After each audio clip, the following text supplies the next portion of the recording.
It's a funny place to be, stuck in a seemingly mundane world with an inner knowing that the universe is so much more than our mortal minds can comprehend. Yet we all have the capacity to know peace and our oneness with the wholeness of life. And through these interviews, discussions, and reflections, it is my intention to share this possibility. I'm Ryan Kurczak, and this is the Kriya Yoga Podcast.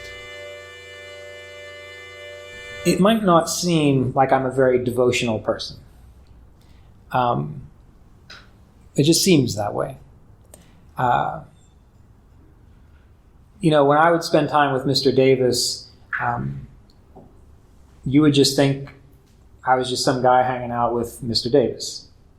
When we would talk, he would just tell stories, and usually about farm life, and sometimes about what's going on at CSA, or he would talk about investing and different cooking, all these different things. And when I would go to him and meet with him, I didn't bow. I never called him Guruji. I never had those kind of external forms of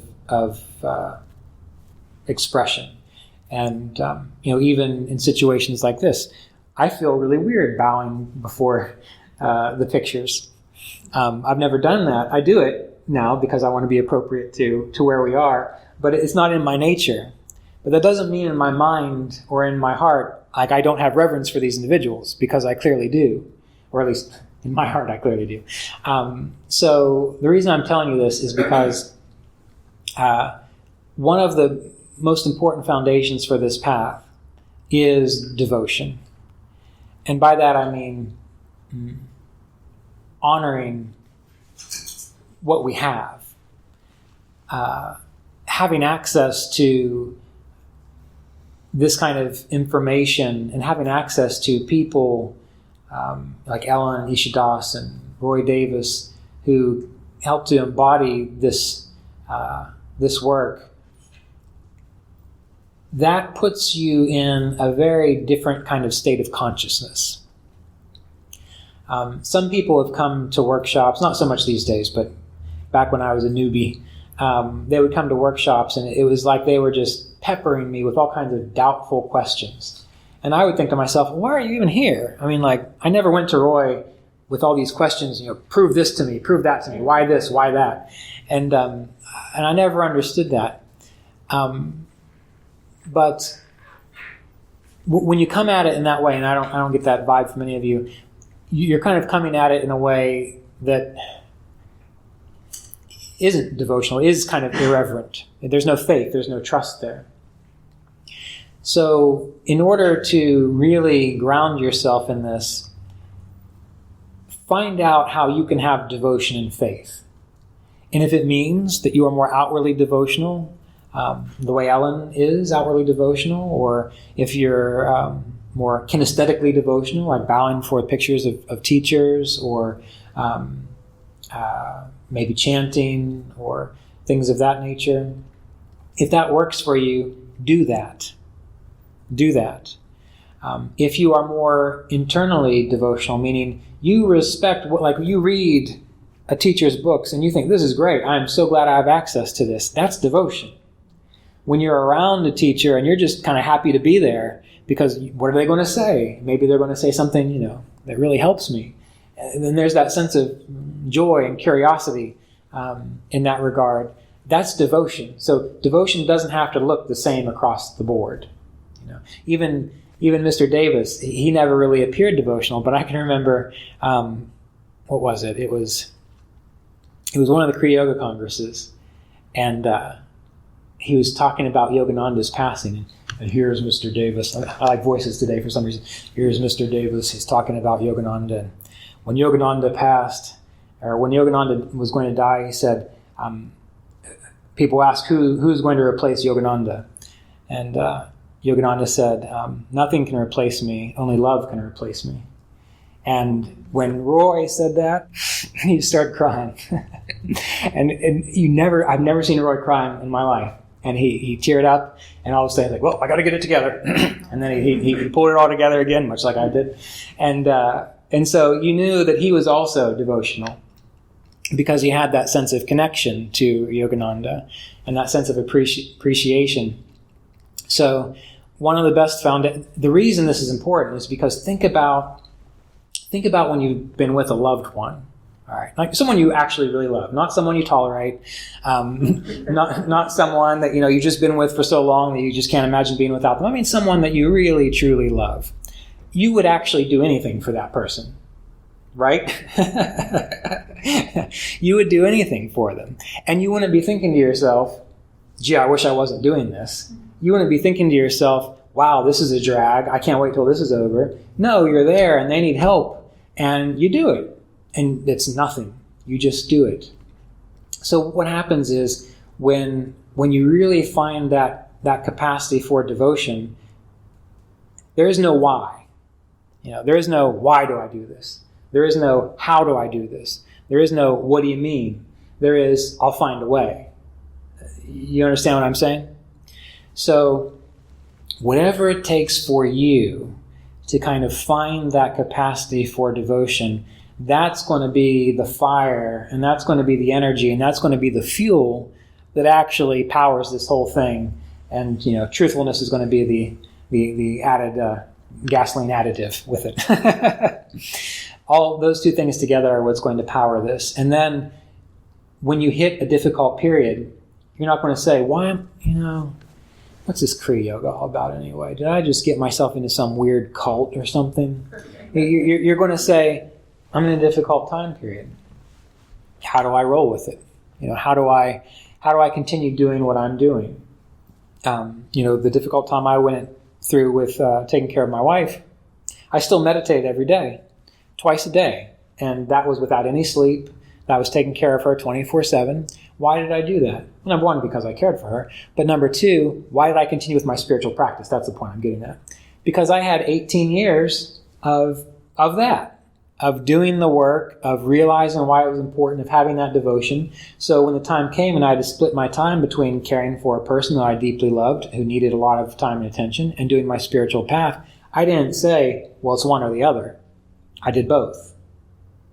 Because the devotion was there for both. Right? So you always have to remember, whatever you are devoted to, there will never be a why, there will never be a how, there will always be, I'll figure it out. And then you will continue, and it will remain self-sustaining. It will be self-fulfilling even. So of everything that you do with the techniques, studying the scriptures, living in accord with the yamas and niyamas, attending lectures, participating in workshops, going to retreats, all these things. That's what's going to make all the difference. Otherwise, you'll just come and you'll go. You'll be here 1 minute, you'll go away for a little bit, you'll come back, you might not ever come back. And in my experience, we're here to figure out what we are, right? What our eternal self is. That's why we are here. All the stuff that we do on the side, it's fun and it's interesting, but that's not why we are here. And human consciousness has gotten so confused by all just being around that it's hard to appreciate and recognize the purpose of life. And for most people, they don't recognize it until they're just about to die. And that's a shame, right? Because you could be spending your whole life figuring this stuff out, and then not waiting until 5 minutes before it's time to check out. And like, oh, damn, I just wasted a whole bunch of time. All right, I guess I'll come back again.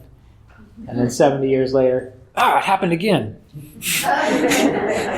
And now it's 10 minutes earlier. So you eventually, that's why you're here, is right now to consciously get this under control. That way, as Mr. Davis would say, you recognize you are an immortal spiritual being. And then you actually have choice of how you're going to live your life. That's one thing he said. I always like this. He would ask, how are you living your immortal life? How are you living your immortal life? And the reason that's important is because, first of all, it's pointing out that you are immortal, which means you can spend your life being a dumbass, doing the same thing over and over and over again. Next lifetime, here we go again. Next lifetime, here we go again. And you've just wasted 121 years or so being a dumbass, right? Now, what if you recognize that your life is immortal and eternal, and you decide, well, if I'm immortal and eternal, then right now, I'm going to live in a way that is honoring that. In the Bhagavad Gita, in the beginning, Arjuna figures out the immensity of the work that he has to do, spiritually speaking. And the beginning of the chapter is called the despondency of Arjuna, because Krishna takes him into the field where the spiritual work happens, the spiritual practice happens, and Arjuna looks around and he says, this is too much. I can't do this. I don't have the strength to do this. And so he dramatizes being weak and faint, and he drops his bow, which represents like letting go of your meditation routine. He slumps to the ground, and he tells tells Krishna, sorry, bud, I can't do it. I don't care how great of a hero you think I am, but nope, we're not doing this. And then at the beginning of the second chapter, Krishna says, get up. He says, stand up, Arjuna. He says, to you of a noble birth, this is beneath you. And we can interpret that as literally, as Arjuna being noble, but we have to remember that's a metaphor, and Arjuna is representative of our soul. And to live weakly, to live like you're pathetic, and like you can't stand up and do what needs done, that's dishonoring the nobility of your soul. So that's like taking a king, and that king is just throwing away all of his power and all of his capacity to do good. When what is the king supposed to do? The king is supposed to stand up and do what needs done. So each of us are like Arjuna. Each of us are like that soul. And to pull away from our duty to live life as a dumbass, that is insulting to what we are. Not in a judgmental, you're going to hell kind of a way, not Christian, biblical, old school type stuff. But it's insulting to who you are as a human being. And Sri Kishore talked about this in his commentary on the Bhagavad Gita. He says, the human form is, compared to the rest of the creatures in the world, is precious, because it's the only form that has the capacity to be able to really perceive this stuff. We can act like animals are holy and they're in tune with spirit, and they are, but on an unconscious level. They're not conscious of it. They can't be awake. Except for Lakshmi the cow. That was supposedly an awakened cow. But it is the human body with the human chakra system and the frontal regions of the brain which has the capacity to comprehend this whole process, to comprehend what the purpose of this life is. And once you've gotten this body, you're supposed to practice yoga. Otherwise, as they say, I'm not the only one that uses the term dumbass. In Vasista's yoga, they say everyone else is like a jackass. They're just led by carrots. They're not living as a human being. They're not living up to their full potential. So we have to shake ourselves out of this poor me attitude, or this I can't do it attitude, or I don't deserve it, or I'm not worthy, or whatever your issue is. Again, not to pump yourself up and think, I'm fantastic, but to realize that you have a responsibility and you have royalty within you in this spiritual sense. And if you're going to live an immortal life, why not live it in the highest way? And that's what Yogananda said too. If you've got to live life in the highest way. And so doing this, what we're discussing, meditating, doing our best to be truthful, trying to be content, trying to be harmless, doing our best, that's it. And it doesn't matter whether we fail or succeed. The fact that we are doing it is perpetuating the way we're supposed to manifest in this life, the royalty, the holiness of this life. You follow what I'm saying? Okay. And again, this doesn't mean that you have to act holier than thou. I mean, if you really want to know what I'm like in real life, talk to Jasmine. Okay. She will tell you exactly what, or Robert back there. He knows me pretty well. I take meditation very seriously. I take this study very seriously. So when I'm by myself, I'm all about it and I'm in it. But when I'm just doing stuff, no one knows. That's okay. So you can be yourself, and you can have this internal devotion, this internal compass. And as long as you are doing that, then you are being truthful and you are being authentic to this work. Last thing, then we'll meditate a little bit.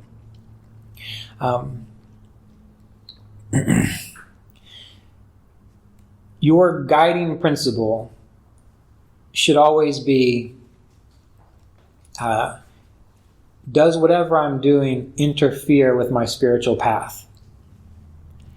Does whatever I'm doing interfere with my spiritual path? And this is how I live my life.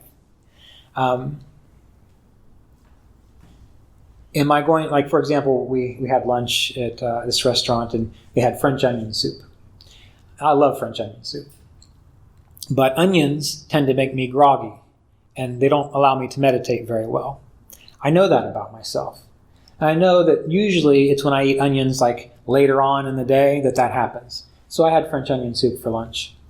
But if we would have been at dinner time or later at night, more than likely I wouldn't have eaten French onion soup, because I know that that's going to get in my way of my ability to meditate and stay alert and awake. Now, again, there's actually a scientific reason why this happens to me, but we're not going to get into that. If someone invites me out to a late night, what do I think in my mind? Am I going to be able to wake up early tomorrow? And am I going to be able to get on with my day and meditate and do my work? If the answer is no, I don't do that thing. If the answer is it doesn't matter, well, I might go do it. When it comes to hanging out with certain individuals, I ask myself, am I going to get caught up in their drama? Is it going to throw me off for a few days? If the answer is yes, I don't go hang out with them. If the answer is no, so what? I'll go play some cards with them or do whatever. So you have to figure out for yourself what gets in the way of your ability to meditate well. What gets in the way of your ability to be the best person you can be? Whatever those things are, get rid of them. Just like pruning a tree. Or a better example might be thinning out plants in your garden. Robert and Jasmine and I were talking about this on the way up here because we all have gardens, and we had this issue. When you plant a whole bunch of stuff and you see it coming up, you don't want to thin it out. I mean, who knows? Maybe it's going to grow a whole bunch of really awesome plants. But what usually happens when you don't thin out things in a garden? You just get a bunch of small, scraggly plants that don't do anything. So you got to pluck out some of those corn shoots so that they're spaced out long enough so that the corn actually grows. So we have to do this for our life, and we do have to be sometimes ruthless with it. Because once we are able to do that, then we become clear in our priorities and what is important to us, and then the spiritual life becomes easy. What makes the spiritual life so hard is all your confusion about what is a priority and what isn't. If you can just choose, this is my priority, this is what I'm doing, then it's easy to say, I'm not doing that, I'm not doing this. Do any of you have a favorite TV show? Any of you have a favorite TV? No one has a favorite TV show? Okay. Okay, well, I have one. But do you remember when TV shows, like, you had to actually tune into them? Like, they weren't just on demand. You had to, like, turn it on at 6:30 in the evening on Tuesdays and watch it. Well, when you had your favorite TV show, when it was coming on, what happened if your mom wanted to talk on the phone? I'll call you back, Mom. What happened if something else was going on? I'll do that later. Well, that's a prime example of making a choice and setting your priorities. Now, if the reason you are here is to recognize the infinite spirit and God and have self-realization, if that is the real ultimate reason, and it is possible, why would you not do things that make that a priority? And that's an important thing, right? So that's my last bit. I really need to work on my ending, so I usually just quit. but that is my last. I realized that last night at the talk. Okay, I'm done. That is one of the most important things. And if you can take what we've discussed today, take it to heart, and just start living by it, I think you will find that this process becomes enjoyable. It becomes easy. Your life becomes a little lighter. You have greater peace of mind, wisdom. You see things in the bigger picture. You're less disturbed by the fluctuations in the world. And then you also have a deeper sense of confidence and faith in what life brings and what comes after life is over, and just being your eternal self. So let's just meditate for a few minutes to conclude this session. This episode of the Kriya Yoga podcast was made possible by donations from Kriya Yoga Apprenticeship students and supporters of our Patreon community at www.patreon.com/Kriya Yoga.